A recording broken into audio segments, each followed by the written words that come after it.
Your Honor, may it please the court, this is the State of South Carolina versus Robert Lee Wilson.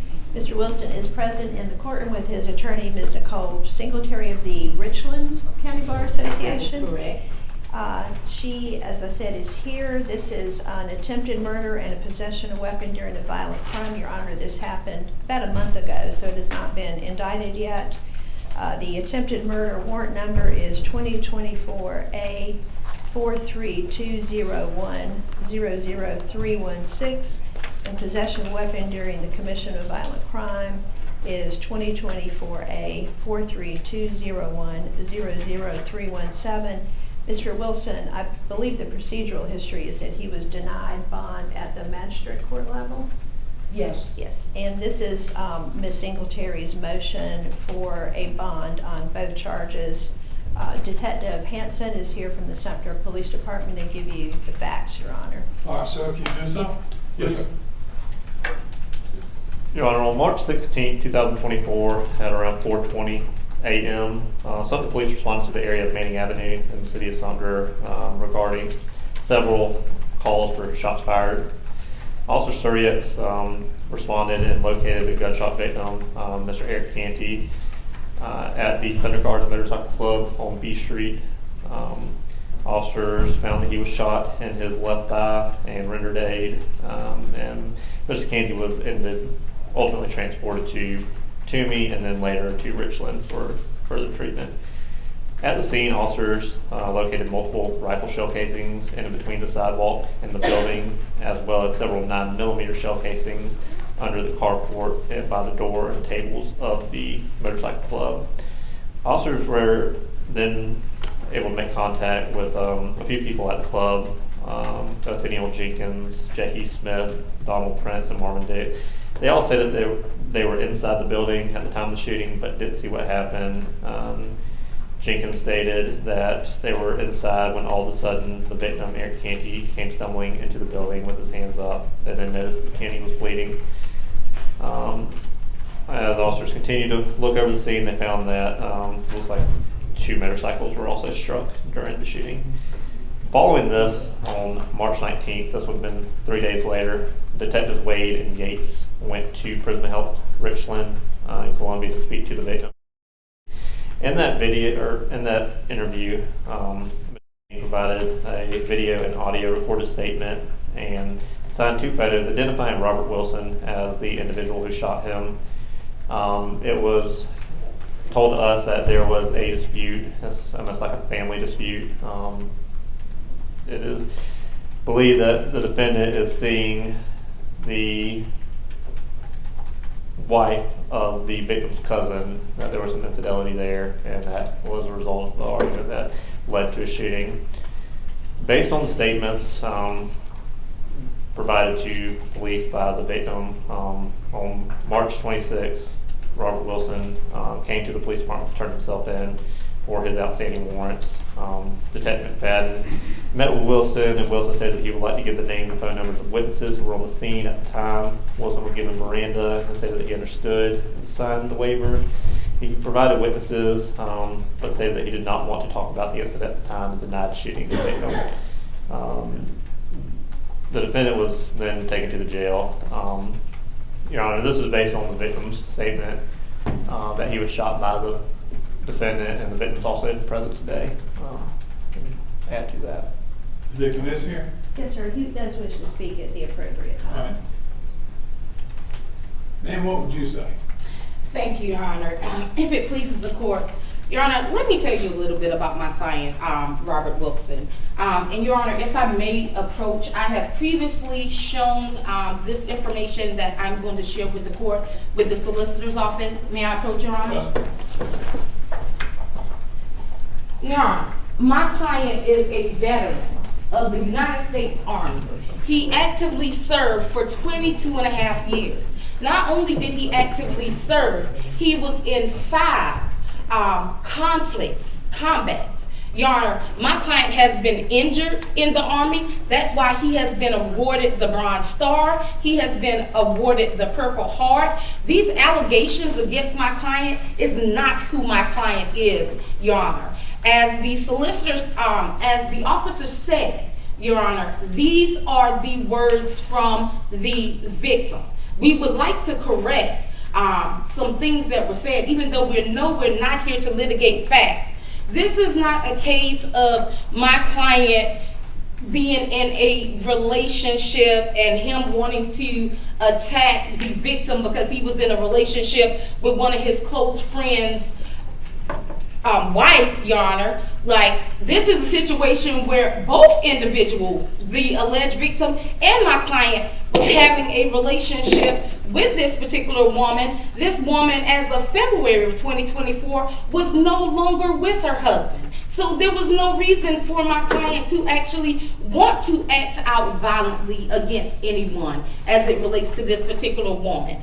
Your Honor, my client, he's not a flight risk. He's not a danger to society. One of the things that I will tell you is that when my client called me and told me that he had an active warrant for his arrest, that same day I called law enforcement and I said, we are going to turn him in.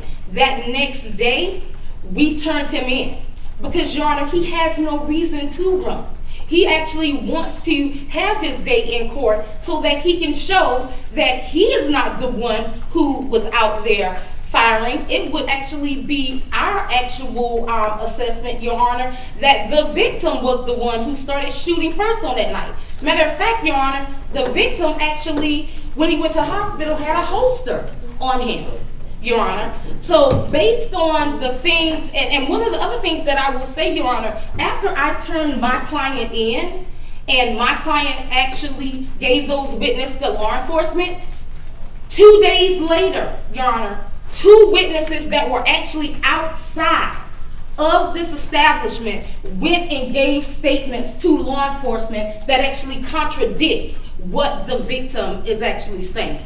Your Honor, my client is a father of 6 biological kids, and he has 2 adopted kids. My client doesn't even live in Sumter. My client lives in Columbia. After he retired from the military, honorably, after 22 and a half years of service with no issues, Your Honor, he moved back to South Carolina so that he could be closer to his kids. At that time, he began working at a Wendy's, like in Columbia. He has been the general manager there for that Wendy's for 2 years. Your Honor, he has 2 of his children who actually live with him in his home in Columbia. So we would say that he's not a flight risk. He's not a danger to society. One of the things that I will also tell you, Your Honor, he was born and raised here in South Carolina. He actually went to school at Lake City High School. Your Honor, I'm from Lake City. So I have known this gentleman basically throughout my young years. We attended the same school together. I have never known him to be a danger. I've never known him to be a flight risk. I've always known him to be an upstanding citizen. Your Honor, we're respectfully asking for a bond in this matter. Your Honor, my client would consent to electronic monitoring. My client has no reason to come back to Sumter unless he has to come here for court dates. But my office is in Columbia, so there will be no reason for him to actually come to Columbia other than court dates. Your Honor, I will tell you that my client is definitely not a danger to society. He's not a flight risk, Your Honor, and based on that, we're respectfully asking for you to consider a bond. Your Honor, what I gave up to you is character letters on behalf of my client. Those are some of the people who couldn't be here today and wanted to be here today, but they wanted the court to know who he was as an individual. Not only that, Your Honor, on my ride down here from Columbia, I kept getting emails, texts of letters, like saying who he was as a character, Your Honor. So these allegations are not the person that is standing here in front of you. Not only is that, Your Honor, he has a slew of representatives that are here who can actually attest to who he is. Your Honor, we understand that this is not a case where the court would be inclined to give my client a PR bond, Your Honor, but we're respectfully asking for a surety bond. Your Honor, we have already started talks with a private investigator because, Your Honor, what we have uncovered in our investigation, there were several other people that were outside on that particular night who would like to actually give statements. There have been a slew of people who have called me that did not want to talk to law enforcement that said, Ms. Singletary, I want to get with you and give me the statement because I really knew what happened on that night. Not to go into any more of the facts, Your Honor, but at the appropriate time, some of his friends would like to address the court, Your Honor. Your name, sir? My name is Garrett Kennedy. What would you like to say, sir? I would like to speak on Mr. Robert's behalf. Okay. I've known Robert for a lot of years. Me and Robert have had a lot of contact with borrowing money from each other. Anytime he borrowed something from me, he gave it back. So far as violent, he's always been a good guy. I don't understand so far some of the allegations that are being caught, I'm saying, but I know so far as with Robert, if you ask him for something, he'll give you the shirt off his back. He'll do anything to help anybody out. Robert is not a violent person in my eyesight, and as long as I have been around him, I have never seen him in a violent manner. You know, he's a good, upstanding guy. Even when all those allegations came out, he didn't run, he didn't hide. He wanted to get this situation taken care of. I don't get the part about him not being a stand-up citizen, because he is. I know that I would put up anything for him because I know he's a man that does do good with his accountability, and he is an accountable person. Thank you. Yes, sir. Thanks for coming. Anything else, Ms. Your Honor, yes, just a couple of things, Your Honor. So according to NCIC, Mr. Robert Lee Wilson is not allowed, individuals prohibited from possessing or acquiring a handgun in South Carolina. So that night he did have a weapon and used it against the victim in this case. He has at least a federal charge on his record from when he was in the United States Army from 2009. It says assault consummated by a battery. Your Honor, I do tell you it doesn't say conviction, but there was at least a charge, and since this is a bond hearing, I believe I'm allowed to say that. In 1994, he has a shoplifting conviction. He also had some charges.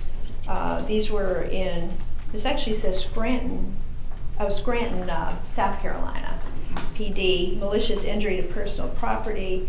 And then in West Columbia, PD had charges B&E auto, kidnapping, possession of weapon during a violent crime, and armed robbery. But, Your Honor, again, since there's no disposition, he also has the new charges. And then, Your Honor, in Georgia, looks like he had in Hinesville, Georgia, in 1998, DUS. And, that was not guilty, so scratch that. And he did have a simple battery family violence conviction in 1998 in Georgia. And he received 6 months probation from that. And so he is prohibited from having any type of a gun in South Carolina. He lived, I assume, being in the military, he's lived multiple places in the United States and perhaps the world. And he's from another city, albeit a close-by city, so the state would say that he is a flight risk. He obviously has multiple people who, although they probably might not commit a crime, Your Honor, only to suggest that he might receive help.